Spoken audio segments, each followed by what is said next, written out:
Olá, pessoal, vamos entrando, vamos entrando. Já deu, já 9 horas. A gente tá aqui todo mundo ansioso, aguardando. Vamos entrando. Olá, Simone, muito boa noite. A gente vai fazer uma live agora com o presidente e examinador da banca de medicina legal do concurso do Rio de Janeiro. Vocês estão me ouvindo? Tá tudo certinho com o som, pessoal? Tudo certinho. Rafa, tá tudo ok com o som?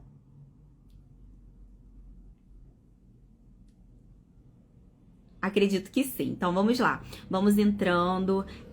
Daqui a pouquinho o nosso convidado vai entrar. A gente vai falar um pouquinho sobre o concurso do Rio de Janeiro, esse concurso que é super amado, odiado e esperado por muitos, né? Eu separei a nossa live em 4 partes. Então a gente vai fazer a primeira parte falando um pouquinho sobre o concurso em si, as 2 fases do concurso. A segunda parte sobre a banca. E aí que vem algumas perguntinhas assim bem interessantes, que acho que tá todo mundo curioso para saber. A terceira parte a gente vai falar sobre o Wilson Palermo, quem é o Wilson Palermo? E aí aqui também tem umas perguntinhas interessantes no sentido de, será que o Wilson Palermo continuará na banca de medicina legal do concurso do Rio de Janeiro? Tô aqui criando coragem para fazer essa pergunta para ele, gente. Vamos aguardar.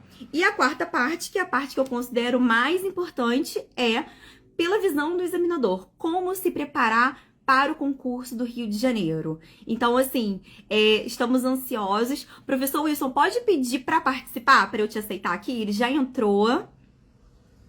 Eu vou aceitá-lo aqui. E a gente vai começar a nossa live com esse nosso convidado especialíssimo. Pronto, ele já pediu. Deixa eu se aceitar. Oi, professor Wilson. Agora foi, tá aparecendo para mim. Muito boa Oi, noite. Mari, tudo bem? Como vai? Tudo certo? Tudo bem?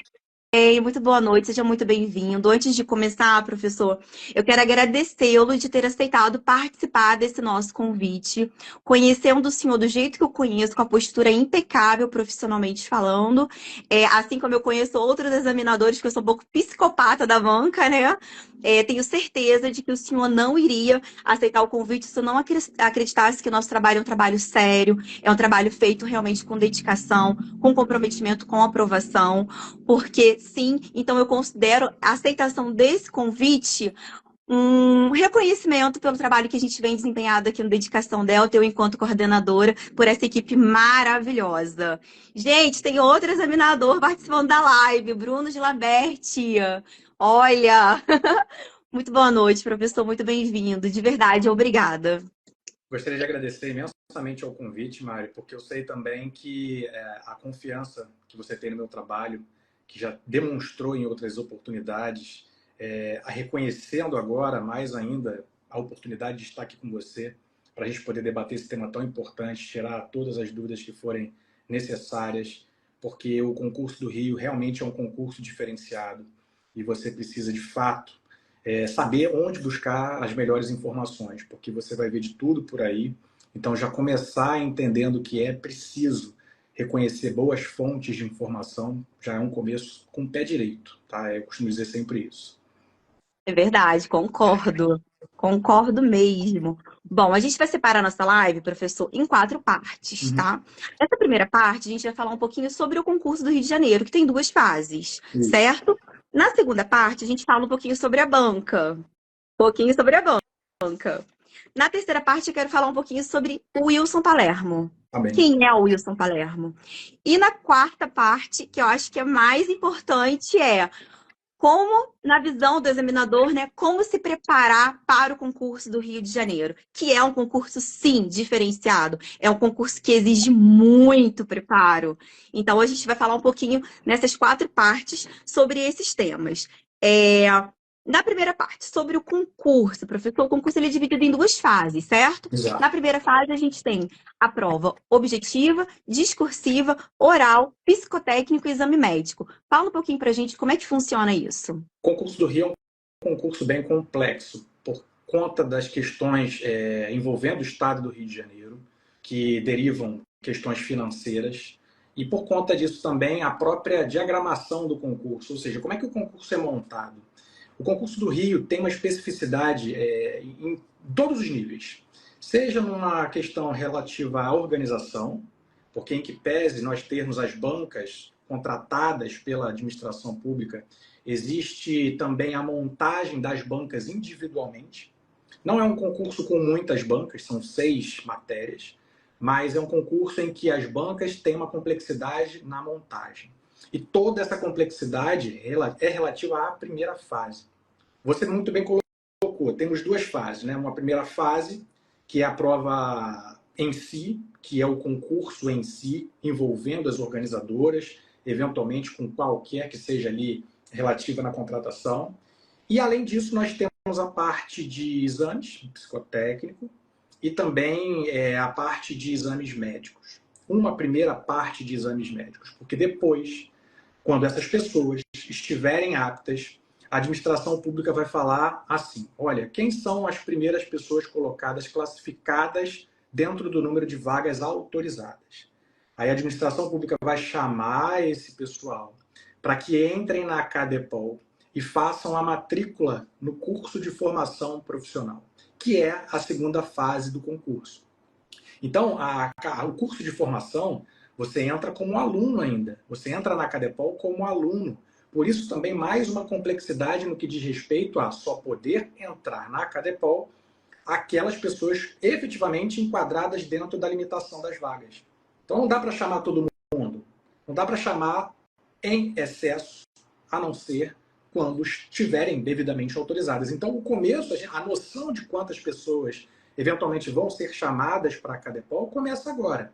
Começa com essa grande autorização. É como se o governador tivesse dado carta branca para poder começar a organização. Tipo, temos dinheiro, estamos vinculados a um regime de recuperação fiscal, da vaga acaba tendo mais do que essas vagas, porém, para contratação, a gente só consegue efetivamente arcar, honrar, né? Lei de recuperação do regime de recuperação fiscal, todas essas leis de responsabilidade que tem parte administrativa devem ser observadas pelo gestor público também nessa hora. Então tem muita complexidade burocrática. E essa complexidade envolve diversos setores, diversos níveis, parte do governo em si, buscando recursos junto ao governo federal para permitir que haja, de fato, uma análise acerca de quantas pessoas se aposentaram, quantas vagas a gente tem, de onde que dá para amarrar o dinheiro, eventualmente, para pagar essas pessoas. Então, assim, funcionando a primeira fase, com toda a parte de seleção, parte do edital, parte de inscrição, parte da prova objetiva, a prova discursiva, a prova oral. Depois essas pessoas vão ser chamadas para exame psicotécnico, depois também vão ser chamadas para exames médicos, elas ficam prontas para serem chamadas para a Cadepol. E aí começa a segunda fase, que é o curso de formação, com mais de 840 horas. Dura mais ou menos uns 6 meses, em que essa pessoa ela é candidata, né, ou candidato aluno. Ele não é delegado de polícia ainda. A partir do momento em que ele fizer todos esses cursos, que ele fizer todas as matérias, as disciplinas, e eu ministro algumas disciplinas do Gelabert, também ministro algumas aulas lá no curso de formação, que tem criminologia, tem sociologia, tem tiro, tem táticas policiais, tem educação física, tem regime jurídico disciplinar, uma complexidade de matérias que tem também para outros cargos, como de inspetor, de investigador, metodologias de investigação, roubo, furto, homicídio, local de crime, cadeia de custódia, tudo. Só que depois, essa pessoa também vai continuar fazendo provas lá dentro da Cadepol e vai precisar ter uma pontuação mínima, uma classificação. Então, o que acontece é que essas pessoas, somente ao final, e depois vão fazer um novo exame pré-admissional para o cargo público em si, e a partir do momento em que isso tudo esteja amarrado, em paralelo, ela também faz a prova de investigação social, que está lá prevista no edital, desde a primeira fase, mas já indicando que, se você se matricular na Cadepol, no curso de formação, você vai ser submetido tanto ao curso em si, à preparação em si, quanto à parte de investigação social. Toda aquela juntada de certidões, né, dos distribuidores do seu estado, registros de ocorrência, processos administrativos disciplinares, se você eventualmente já é servidor público, né? Eventualmente em outro estado. A gente precisa fazer pesquisas junto a outros estados, junto à parte de inteligência. Então, toda uma complexidade, exatamente para saber se aquela pessoa está apta, vai ter a aptidão a ser um policial civil no estado do Rio de Janeiro.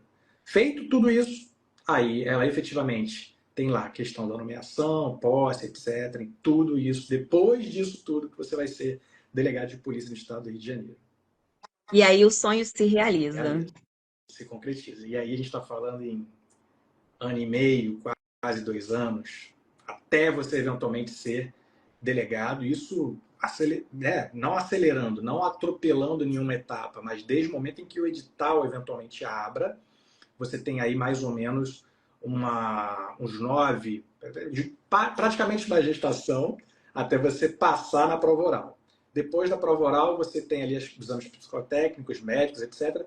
Mais uns 6 meses de Acadepol, tem a burocracia da matrícula, que demora um pouquinho também, toda essa preparação logística para que a gente lá na Acadepol receba esses candidatos nas respectivas salas.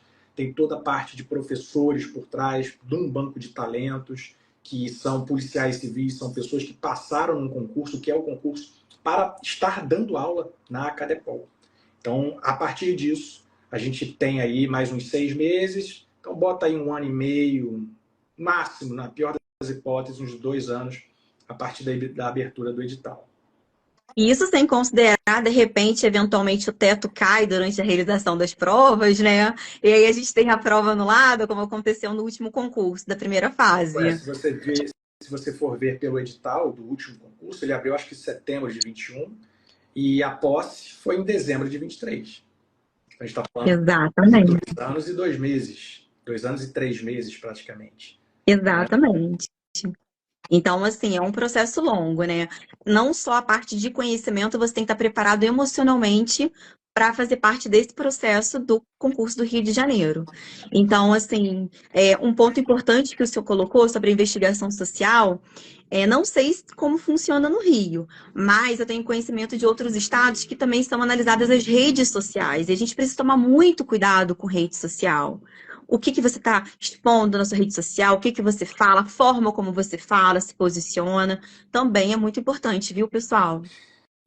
Todo edital vai prever as regras efetivas às provas, às etapas, às fases. Então, essa é uma outra grande questão, que as pessoas acabam não prestando, né? Não observando esses requisitos. Ela não conhece quem é, ela perde o prazo de inscrição, né? Já começa por aí. Perde o prazo do pagamento, que às vezes conseguiu fazer a inscrição, mas perde o prazo do pagamento para fazer aquela inscrição. A pessoa acaba não vendo onde que eu pego o meu cartão de confirmação para saber o meu local de prova. Ela não se prepara para pegar um hotel, de repente, mais próximo. Ela não se prepara, de repente, com um grupo de amigos para poder viajar com antecedência. Porque tem tudo isso. Se você sabe que o edital vai abrir, isso não só para o Rio, mas para qualquer estado. Se você sabe que o edital vai abrir ou está na iminência de abrir, de repente talvez valha um pouco você gastar um pouco a mais numa passagem flexível. Porque você fica naquela, eu sei da dificuldade de todo mundo, já tive essa mesma dificuldade. Mas você pode querer garantir um desconto numa passagem aérea, aí o que acontece? Suspende o edital, ou muda a data, ou tem que mudar, e não vai ser mais naquele dia, vai ser em outro. E aí como é que você vai fazer para trocar a passagem? Algumas operadoras, né, algumas companhias aéreas acabam tendo, né, uma questão específica, de repente teve um desastre natural, alguma coisa, enfim, que possa permitir você ir fazer a prova novamente, né? Passagem, mas remarcar sua passagem aérea. Mas não dá para contar com isso tudo, com a boa vontade de todo mundo ao mesmo tempo. Você tem que se precaver, você tem que talvez comprar uma passagem que tenha uma facilidade de troca, né? De repente uma companhia ou outra, enfim. Mas isso tudo é preparação e faz parte, Mariana. Isso faz parte da preparação. É isso aí.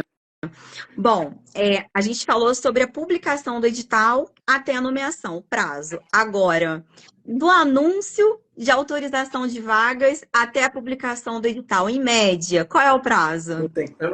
Não tem como dar. Não tem como dar. Porque a complexidade vai determinar, o que vai determinar é qual é o espaço físico, de repente, da gente prever quando que eles podem ir para a Cadepol. Existem outros concursos ainda em andamento que vão usar o mesmo espaço físico da academia? Quando é que a gente vai poder entender quando é que isso vai acabar? Porque as turmas estão em andamento ainda. Se você me fala, Wilson, dá para colocar a gente hoje na Cadepol? Não tem como. Porque está havendo curso de formação ainda. Está acontecendo curso. Já tem previsão para um próximo curso que vai levar mais um tempo.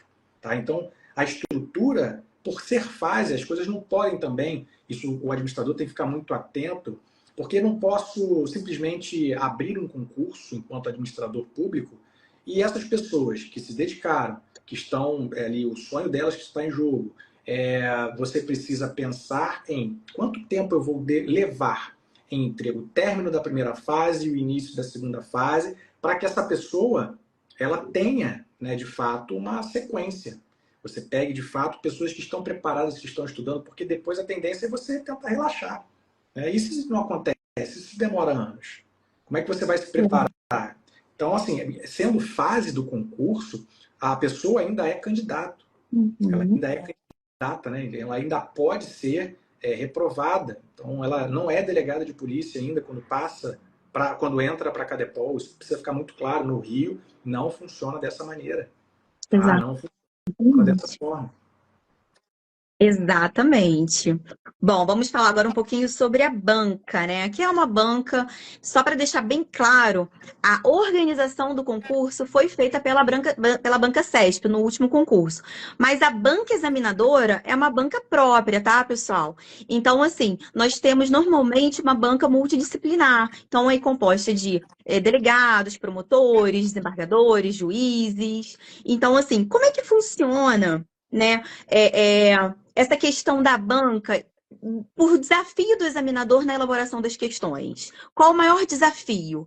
Como é que funciona isso? Fala um pouquinho para a gente sobre as bancas e qual foi o seu maior desafio ao elaborar as questões do último concurso. O maior desafio é pertinência temática. Uhum. O maior desafio é você estar imbuído num propósito de ser examinador para uma prova de delegado de polícia e a necessidade de você obter o conhecimento daquela pessoa que está ali como futuro candidato de polícia. Já tem que encarar aquelas pessoas, por isso um concurso público, uma seleção pública, com o objetivo de ter pessoas que estão pensando como fazer polícia judiciária. E o examinador, no outro lado, ele tem que estar também atento a essas questões. Quais são as questões mais relativas, por exemplo, a uma matéria específica, como o caso do direito penal? É um direito penal muito voltado à tipificação, muito voltado às teorias da parte geral do Código Penal, muito voltado à especificação do caso concreto, porque o delegado vai fazer isso para o resto da vida dele. Enquanto ele estiver na parte operacional, nessa parte de delegacia em si, não no setor administrativo, essa pessoa vai lidar com tipificação, com subsunção o tempo inteiro. Então eu preciso, enquanto examinador, fazer questões, elaborar questões que tenham pertinência temática, não só nessa, mas em qualquer outra matéria. E a grande questão também é que você, em paralelo, precisa abrir um pouco o leque para fazer essa seleção. Você vai obrigatoriamente acabar fazendo uma questão de cunho mais conceitual, você vai acabar fazendo uma questão, talvez, que aquele examinador tenha mais familiaridade, ou de repente que tenha sido um trabalho ou artigo no qual ele estudou, escreveu, se empenhou, se dedicou, porque talvez seja um posicionamento específico que, numa segunda fase, seja algo possível, perfeitamente possível de ser cobrado. Então, a grande questão, o grande objetivo e a dificuldade é fazer essa conjugação de pertinência temática, de procurar colocar casos práticos, mas não estou falando que é uma regra. O Rio, a prova de delegado, a objetiva só tem que ter caso prático. Não. Mas é bom que tenha. É bom que aquela pessoa tenha uma experiência no que diz respeito à matéria, que sejam pessoas muito bem selecionadas em relação ao seu currículo acadêmico, que sejam muito bem selecionadas porque talvez sejam professores, então elas talvez tenham obras escritas, e o que você mais repara é que essas pessoas, você olha lá no Rio, como é que se escolhe uma pessoa para o Rio? Confesso que eu também não sei. Né? Eu não cheguei nessa etapa ainda de estar nessa parte da administração pública para entender. Agora, eu, enquanto candidato, pega lá, vocês sabem quem são os examinadores? Porque o Rio tem isso. o Rio é uma das poucas bancas que, apesar de escolher lá a organizadora, porque ela vai ficar com um trabalho bruto de elaboração, né, de impressão, de loteamento, de envelope, toda aquela parte de distribuição nos diversos setores, né, de prova. Agora, em paralelo, tem a questão da banca ser delimitada. Quem está sendo responsável por aquilo é fulano de tal. Ele é o presidente responsável por aquela matéria. Então, ele vai dirigir com a equipe, com os outros membros da banca, como é que vão ser elaboradas, qual é o foco que vai ser preponderante em relação àquele tipo de matéria.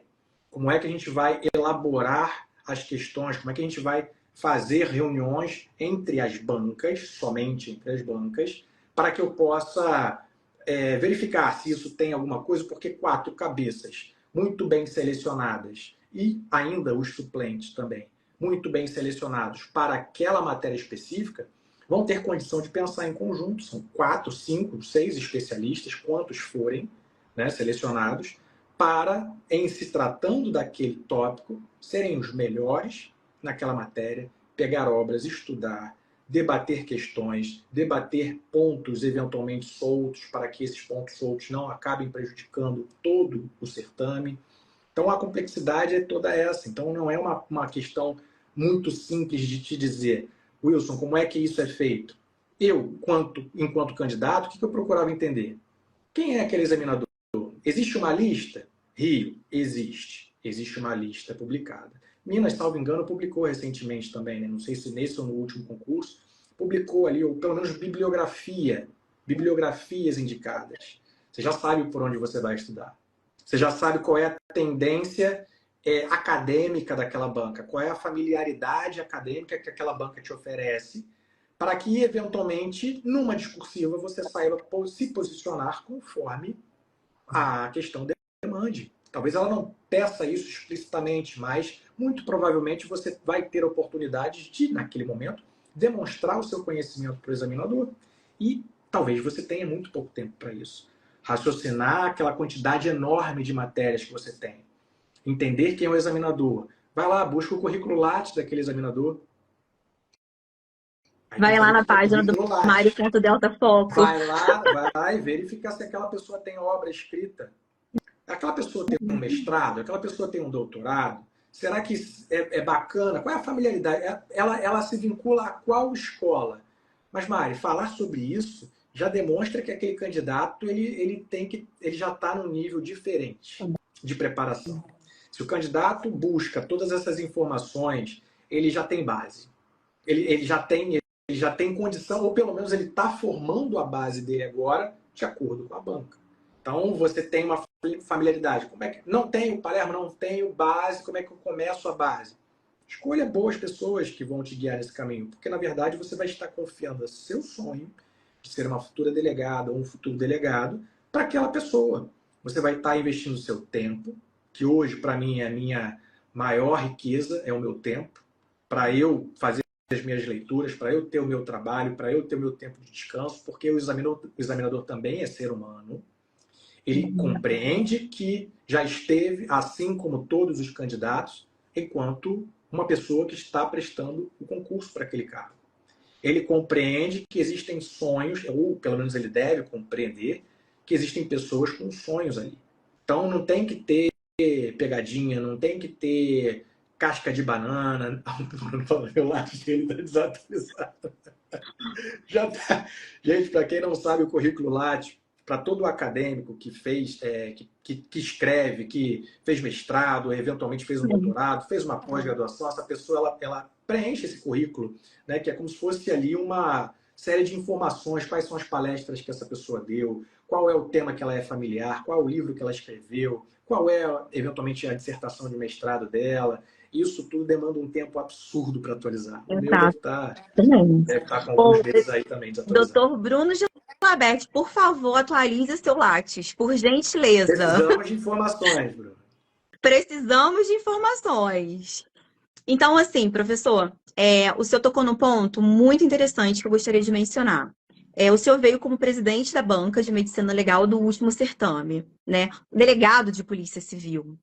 E a abordagem realizada nesse concurso, ela foi uma abordagem mais jurídica, ou seja, o senhor de fato, na elaboração das questões, junto com a banca, né, conseguiu pensar como que a autoridade policial iria, de acordo com o conhecimento da medicina legal, atuar naquele caso específico. Então, achei isso muito importante, muito interessante, assim, é realmente digno de elogios, certo? E a pergunta é o senhor ter feito parte da banca como presidente é que introduziu esse pensamento diferenciado, porque tradicionalmente a banca sempre cobrou mais uma pegada médica, mais pericial.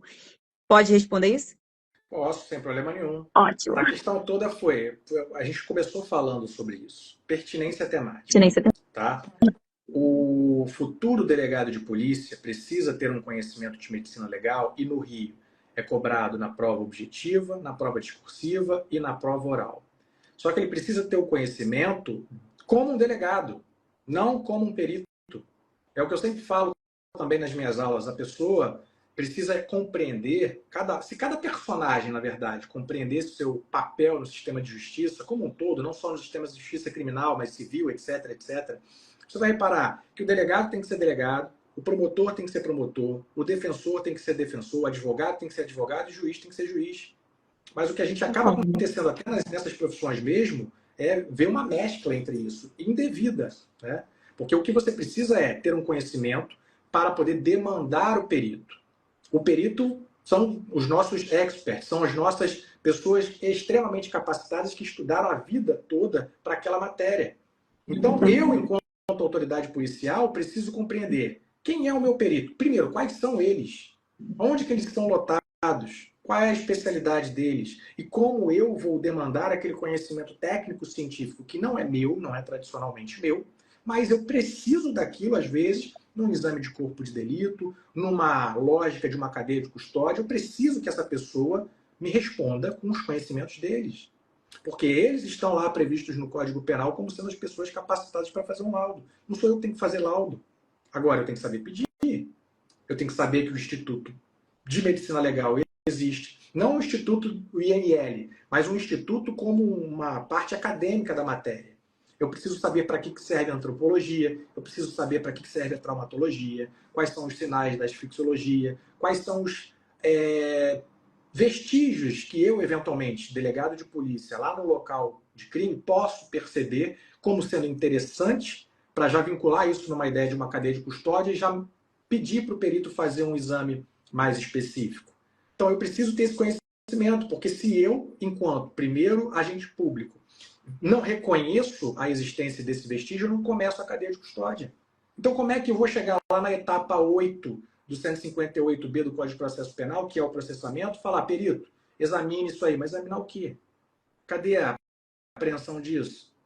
Ele, por outro lado, tem que saber, a partir do momento em que ele que tem aquele vestígio nas mãos dele, ele precisa poder ter um conhecimento até mais ampliado para saber, caramba, ele me pediu isso, mas os quesitos que ele me formulou não exaurem a capacidade que eu tenho para avançar. Então, o que ele faz? Ele tem essa capacidade de ir adiante e fornecer todo o conhecimento que a medicina legal vai entregar para os interesses da justiça. Então, eu, enquanto delegado, tenho que saber pedir e o perito, por outro lado, tem que saber, tem que ter essa capacidade, essa sensibilidade de compreender. Poxa, o delegado, às vezes, acabou ficando limitado nas quesitações, mas eu posso fazer um exame complementar. Eu posso ir adiante com isso aqui e entregar, porque todos, na sua melhor função, vão entregar verdadeiras joias para o processo penal. E se a gente vê que boa parte dos processos penais hoje em dia, principalmente aqueles que envolvem a medicina legal, precisam dessas provas que às vezes não vão poder ser repetidas, então eu preciso entregar o melhor naquele momento. Eu não vou ter outra oportunidade de fazer uma outra necrópsia. Entendeu? Então eu preciso ter o conhecimento para estar até determinado ponto e a partir desse determinado ponto eu me satisfazendo com isso, eu enquanto autoridade policial vou falar muito obrigado, perito. Se eu não ficar satisfeito, o que eu faço? Uma outra medida médico-legal, uma consulta médico-legal para esclarecer um laudo, que ele vai me responder por um parecer, mas eu tenho que saber que a medicina legal me dá essas possibilidades, porque senão eu vou ficar limitado. Bem por esse sentido, bem por aí. Perfeito. Então, o senhor concorda comigo que também a abordagem com pertinência temática também seleciona aqueles candidatos mais vocacionados? Exatamente, porque se eu já estou pensando enquanto delegado, eu consigo elaborar. Vamos exaurir essas possibilidades aqui para essa pessoa que quer ser delegada, que quer ser delegado aqui no estado do Rio de Janeiro.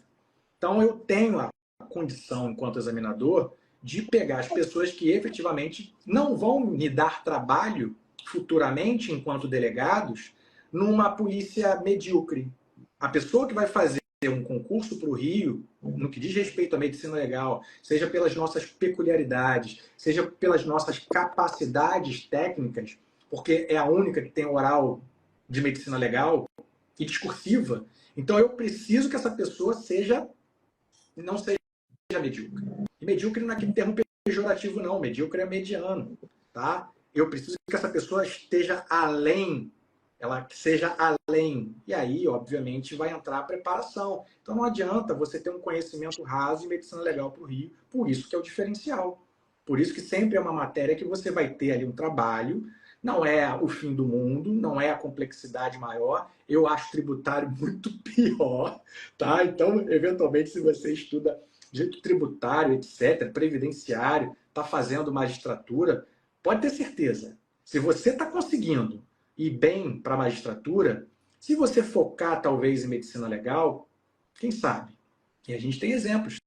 Pessoas que o Rio, de tão ter uma cobrança tão densa igual ele tem, as pessoas acabam de fazer no outro, já está fazendo para juiz, passa para juiz no Rio, passa para o MP, a pessoa pode escolher o que ela quer fazer. Então não é um concurso assim, o pessoal do Rio não está em nível, né, de combater em tese para qualquer outro tipo de concurso. Pelo contrário. O nível de preparação é tão grande, mas aí entra o diferencial, que é a medicina legal. Exatamente. É a profundidade também, né? O conteúdo, ele é cobrado de forma verticalizada. A gente tem um grande exemplo, que é uma pessoa da nossa equipe, a doutora Ilana, que foi aprovada em segundo lugar no último concurso para o cargo de delegado de Polícia Civil e ela é juíza atualmente. Então, assim, sim, de fato, concordo com tudo que o senhor mencionou. Terceira parte da nossa live. Quem é o Wilson Palermo? Olha, Quem é esse nosso examinador Wilson Palermo? Se mencionar Wilson o Palermo. Lattes, a gente fica aqui até amanhã, né? Não, Não. não, não. Pode ficar tranquila que o Wilson Palermo é uma pessoa simples, é uma pessoa que preza pelo rigor técnico, que preza pelo rigor acadêmico. É, as coisas que eu falo, eu faço. E tudo aquilo que eu já fiz, eu tenho condição de mostrar que eu já fiz. Então, é autêntico. Uma pessoa autêntica, uma pessoa que não vai ter palavras a mais do que representa ali para dizer de fato as coisas que eu já vivi, as dificuldades que eu já passei. Não sou um aluno mediano, tá? Não é não é nada de extraordinário, mas sabendo ter um esforço, direcionar esse esforço, canalizar os materiais adequados, canalizar as questões mais específicas, ter uma estratégia me ajudou muito, tanto na minha vida prática, né, em termos quanto militar também, oficial do Exército, oficial de cavalaria do Exército, seja enquanto delegado de polícia que trabalhou numa delegacia de homicídios, numa divisão de homicídios por mais de 9 anos e meio, então praticamente um quarto da minha vida. Eu passei numa delegacia de homicídios investigando cerca de 1.350 ocorrências. Então você está falando aí de 9 anos e meio de carreira, com mais de 40 horas semanais, porque nunca são só 40 horas semanais, vivendo o tempo todo essa temática. Vivendo, entendendo, compreendendo a importância o tempo todo da medicina legal. E não só da medicina legal, mas de outros ramos do direito. Porque, em paralelo, eu também me esforçava nos meus tempos livres, no meu final de semana, para eu me especializar, para eu fazer meu mestrado, para eu fazer meu doutorado. E hoje em dia, o que eu tive de vivência em relação a todos esses 9 anos e meio, se você pega a minha dissertação de mestrado e minha tese de doutorado, são temas práticos. São soluções que eu precisei buscar por conta das dores que eu estava vivendo diante daquelas dificuldades que eu passava.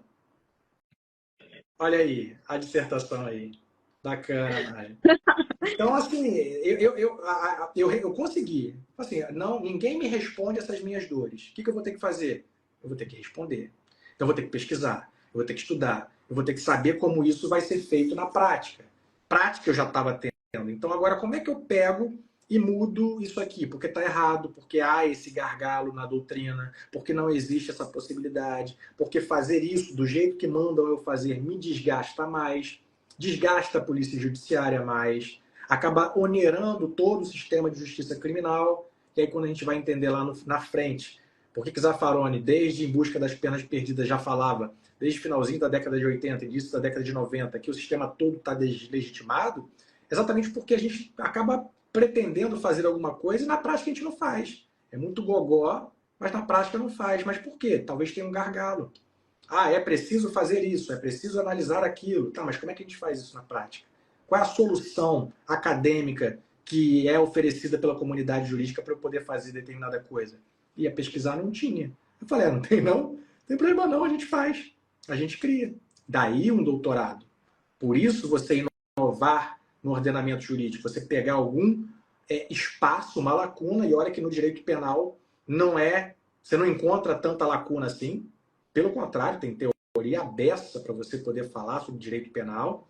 Então, por isso que eu precisei sair do próprio direito penal para poder buscar a solução que o direito penal não respondia. Então, por isso que eu inovei lá na filosofia para entender o crime enquanto um fenômeno e o que é um fenômeno e tudo isso para a gente poder analisar com calma. Aí ela aí também, teoria da valoração do crime no fenomenológica. Como é que eu analiso o crime pela ótica da fenomenologia, que é um dos ramos da filosofia.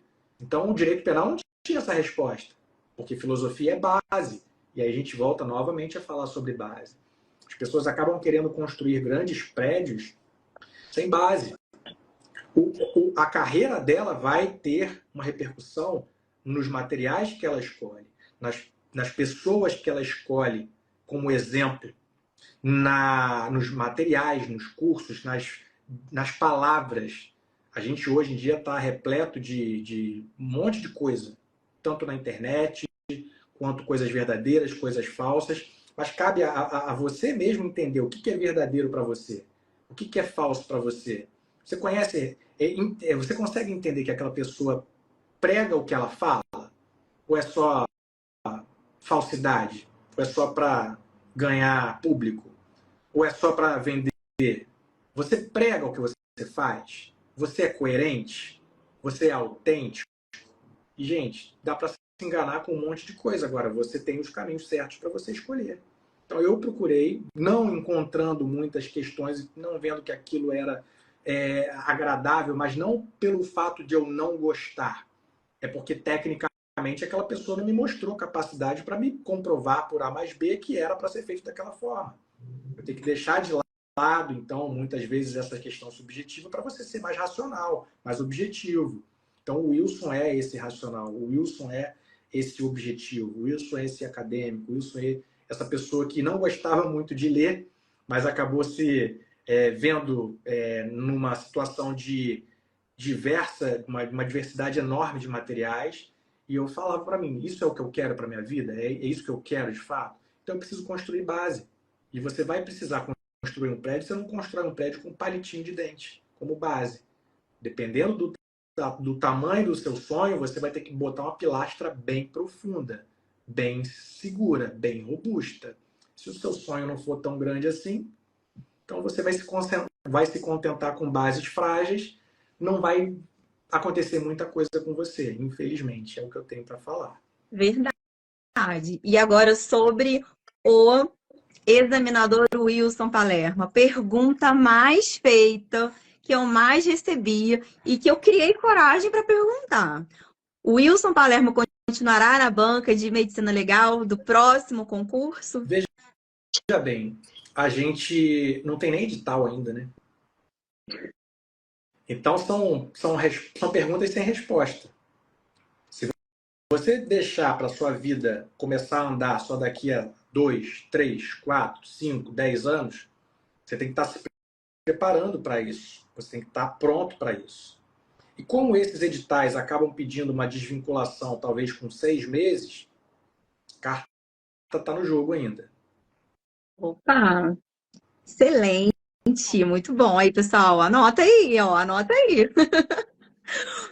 Bom, professor, independente se o senhor vai continuar ou não, já que os convites ainda não foram feitos, a gente ainda está nesse prazo aí de desvinculação ou não.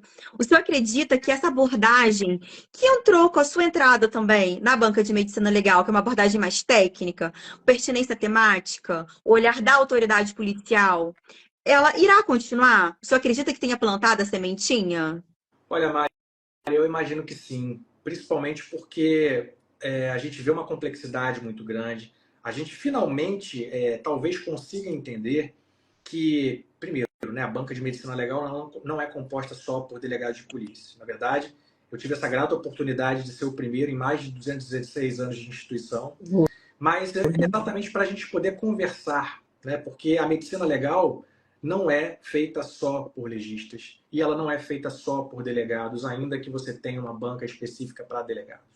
Então, a banca de medicina legal, necessariamente, você acaba tendo essa amplitude de possibilidades e, a partir daí, as sementes acabam sendo plantadas.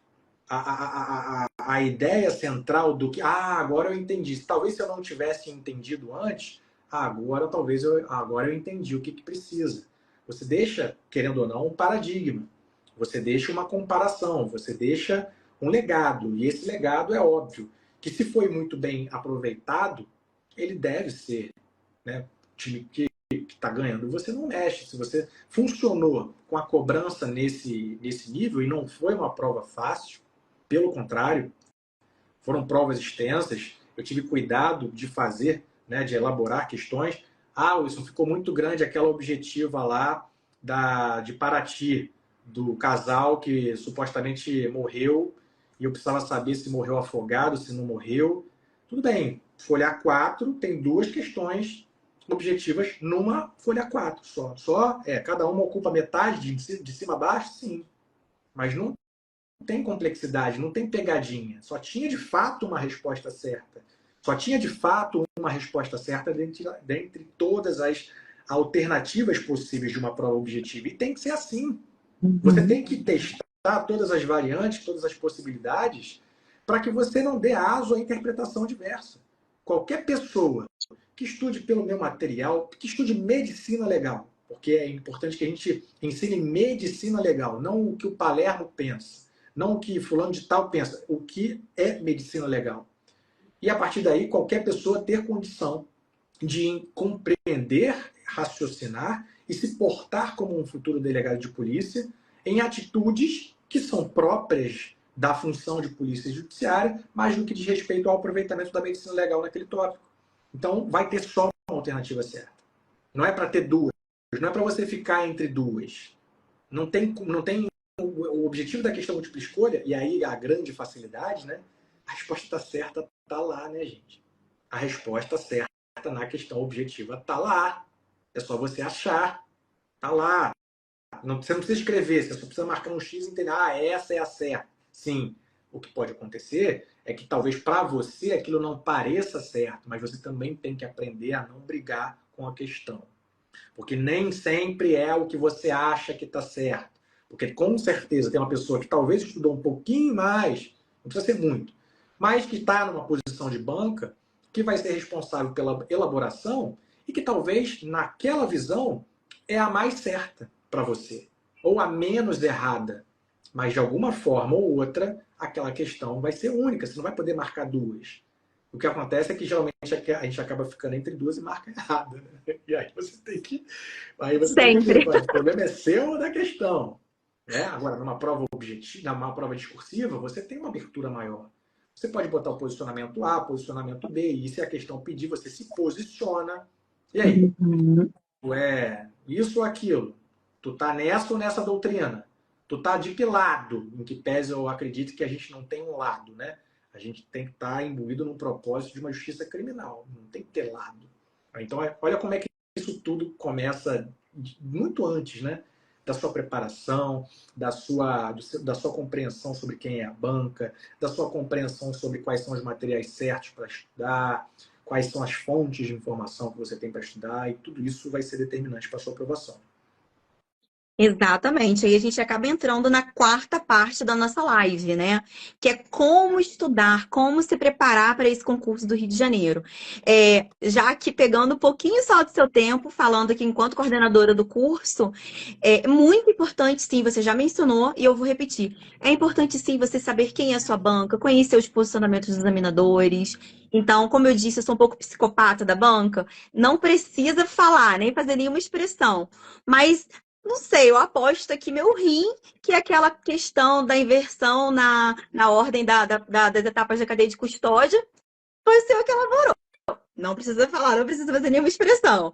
Tenho certeza que aquela questão lá de criptomoedas da segunda fase foi o examinador Bruno de Laberte. Da mesma forma que a questão que pedia para identificar a tortura e não maus tratos era do Abraão. E da questão que pediu no gabarito que a prisão temporária é constitucional, não era do Rangel.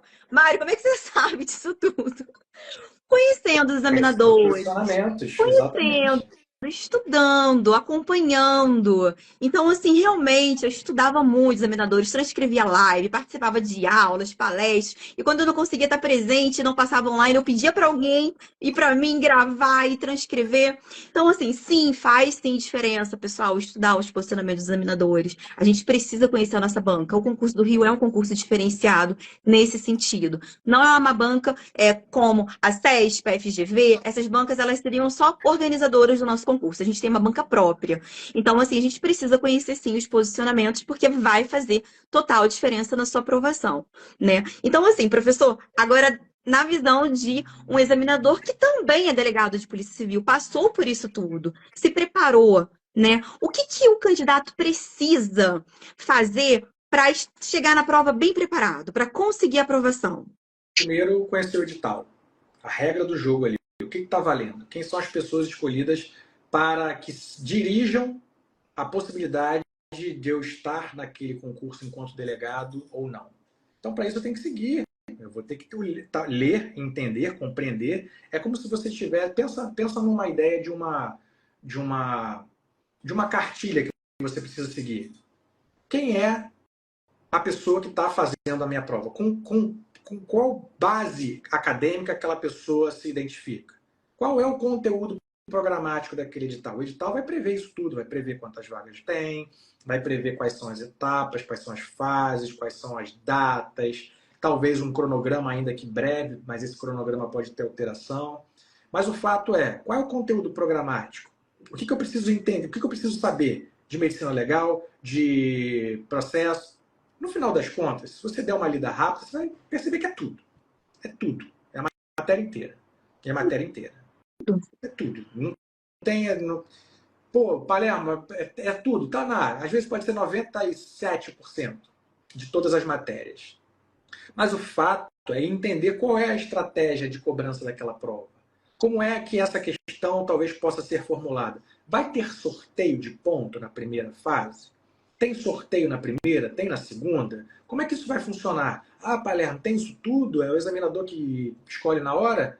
Lê o edital, jovem. Lê o edital. Quer chegar numa prova dessa, nível de Rio, você tem que saber o edital. Não é decorar o edital de código salteado, não, mas é pelo edital que você vai se preparar. Ah, Palermo, mas não saiu o edital. E aí é um grande erro.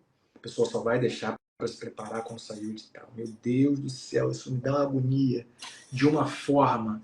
Porque não vai ser assim. Não vai, o edital é para lapidação. Então, se saiu a autorização, você já tem que estar destruindo o material. Você já tem que Exatamente. estar construindo o tijolinho. Porque você, na verdade, quando sai o edital, pensa no prédio, pensa na casa. A base você vai botar pilastra. Qual é o tamanho do seu sonho? É gigante? Então você vai ter que botar uma pilastra bem robusta. Você vai ter que fixar aquilo ali muito bem. Como?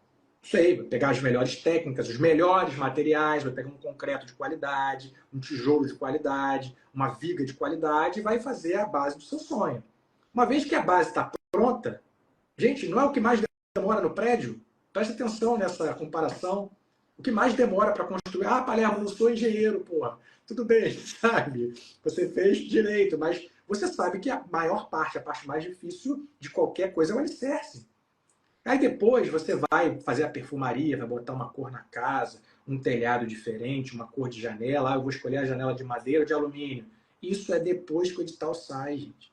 Presta atenção nisso, porque concurso público não é para todo mundo, senão não era concurso. Concurso público, se você pegar qualquer média de magistratura, de MP, etc., é 1% que vai passar. É 1% só que vai passar. Num concurso de 12 mil inscritos, a média aí 120 passam. Num concurso de magistratura, MP, 4 mil inscritos, quantos passam? Não são 30, 40? Então não estou falando, não estou inventando a pólvora, não. É só você parar e prestar atenção. Mas tem que prestar atenção. Você tem que analisar que você precisa estar, o que você precisa focar é, eu preciso estar dentro daquele 1%. Como é que eu vou fazer isso, irmão? Se vira. Com da melhor forma. Não é o teu sonho, não é a tua vida, não é o teu futuro, não é a tua estabilidade. Então você tem que se dedicar de corpo e alma. Você tem que fazer tudo o que for possível. Ah, mas eu vou deixar para sair, estudar, depois começar depois com o edital. Beleza, talvez você esteja se preparando para o próximo lá de 2030, de repente. Aí sim. Aí você vai estar com 4 anos, de repente você vai chegar lá tinindo. Mas para esse agora, a pegada tem que ser diferente. Porque, Palermo, mas você Exatamente. falou que o edital... Não, não faço ideia de quando vai ter edital. A autorização é começar a máquina. É tipo a sair da inércia. Uhum. Vai ter que começar a ganhar corpo, depois vai ter que começar a convocar, aí são 18 pessoas, pelo menos.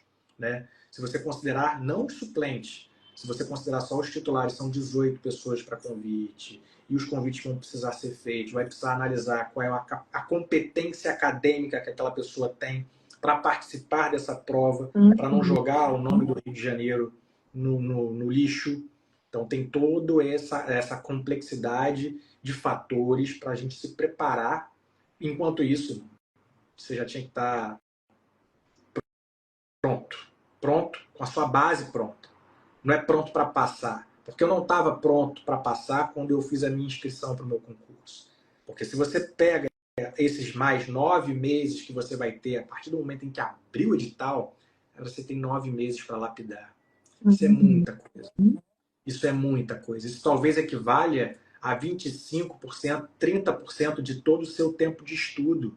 E se você tem essa calma toda agora só para se preparar nessa lapidação, pode ter certeza que você vai ter um sucesso muito grande. Você vai avançando nas outras fases. Tem que ter sorte de eventualmente não acontecer um evento da natureza? Tem. Tem que ter sorte de você talvez estar preparado ou estar preparado mais ou menos na época que aquele edital sair? Tem. A gente, para qualquer outra coisa na sua vida, com certeza você se prepara antes. Se você vai sair hoje à noite, você já se preparou, você viu quanto está o preço da locomoção, você já tomou teu banho, você já viu se vai sair do trabalho, se não vai. Você se prepara para tudo na sua vida, mas não quer se preparar direito para o teu concurso, que é só a tua estabilidade. Tu vai se aposentar nisso. Então para de pensar pequeno nesse sentido. É a tua vida, é o teu sonho. Concretiza esse sonho, mas não vai cair do céu. Porque somente 1% dessas pessoas vai passar, vai ter sucesso. Não é mentira, não é questão de fazer, de ser aí, quem passou, não sei. É 1%. 1%. Mas essa pessoa está me dizendo que passou com 2 meses. Beleza. Não tem gente que ganha na Mega Sena? Tem. Você já ganhou? Não, eu também não. São exceções. São exceções. A São regra exceções. é a pessoa que vai batalhar, vai ficar 2, 3, 4 anos. Eu passei com 4 anos, 9 meses e 24 dias. Não me arrependo de falar isso, não. Não é sofrimento falar isso, não. Pelo contrário. Porque você sabe quando é que o concurso vai abrir? Você sabe se vai ter uma catástrofe, uma pandemia que vai atrasar, que não vai poder nem reunir as pessoas para fazerem a prova? Então isso tudo Exatamente. foge do nosso controle. Mas para de sofrer com coisa que foge do teu controle. O que está no teu controle? Você se preparar da melhor forma possível. O que foge do controle? Quando é que o edital vai abrir?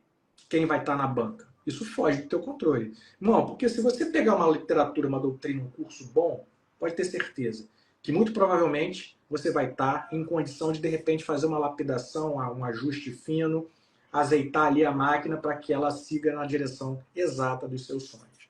Mas você tem que estar pronto. O cavalo encilhado vai passar ali na tua frente, tu tem que estar pronto para subir. Se tu não sabia nem que o cavalo ia passar, com certeza alguém vai saber e vai passar e vai pegar.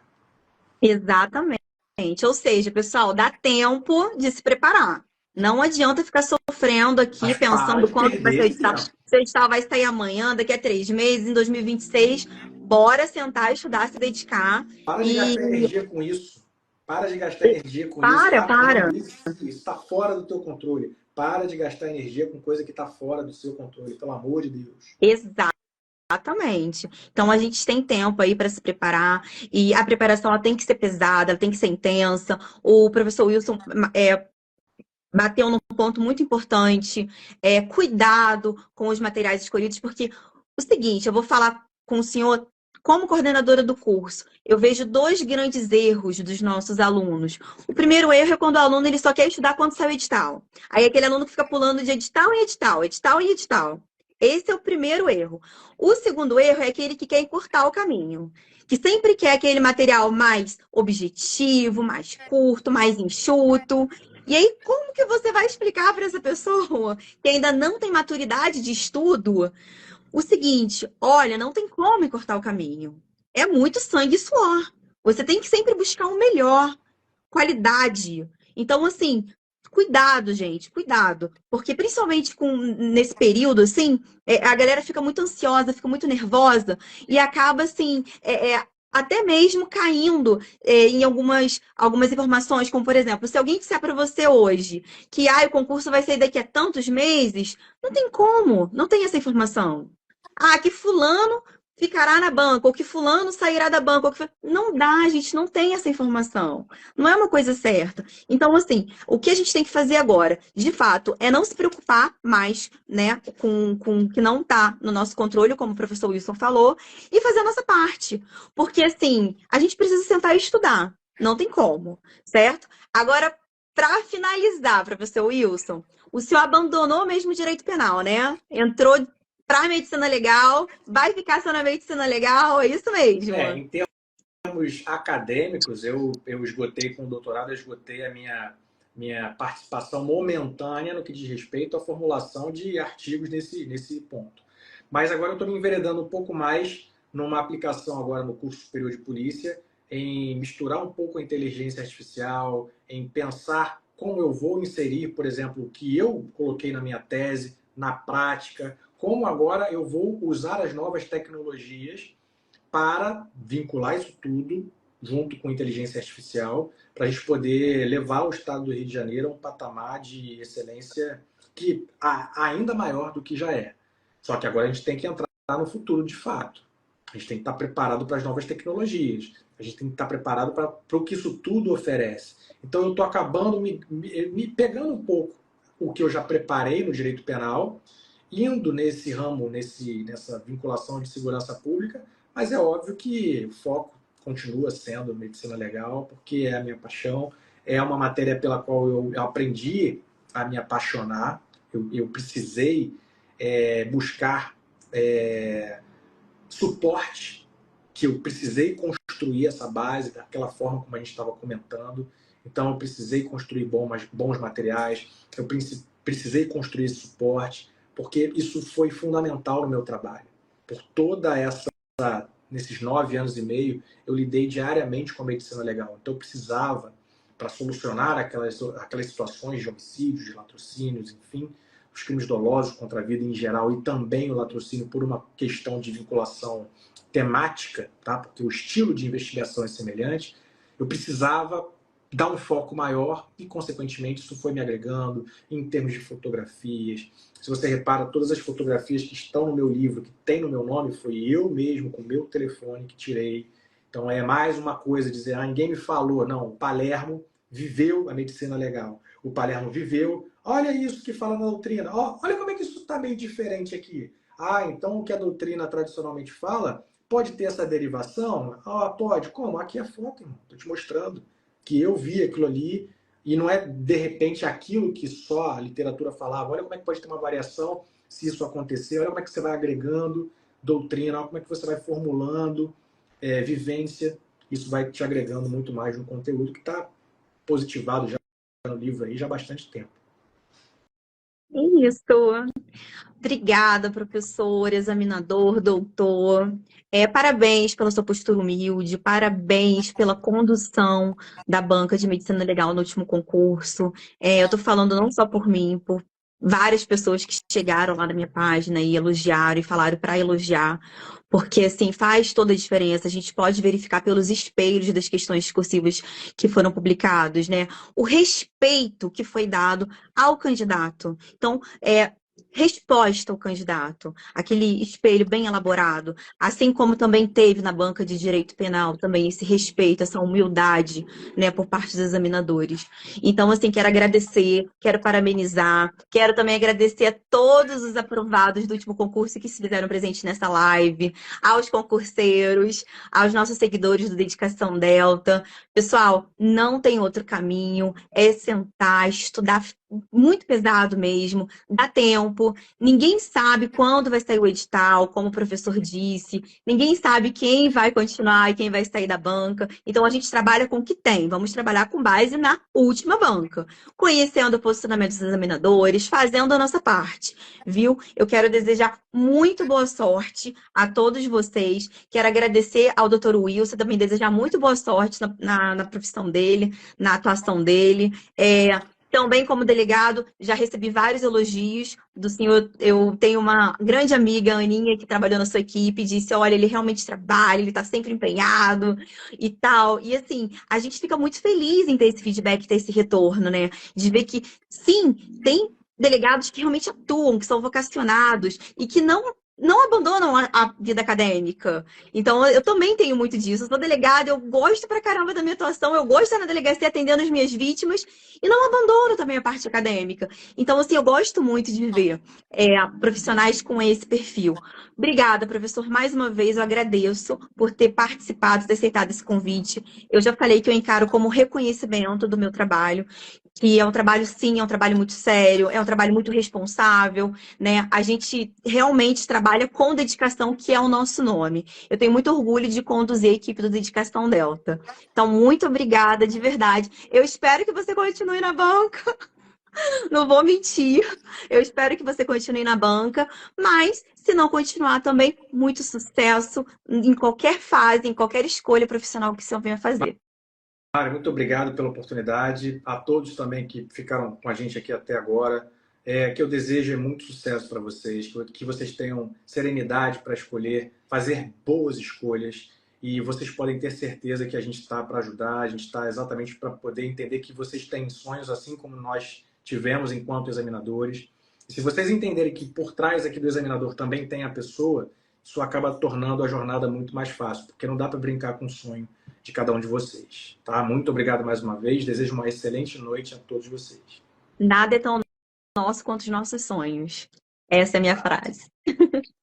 Tchau, Tchau. pessoal. Fica com Tchau, Deus. Tchau. professor. Obrigada.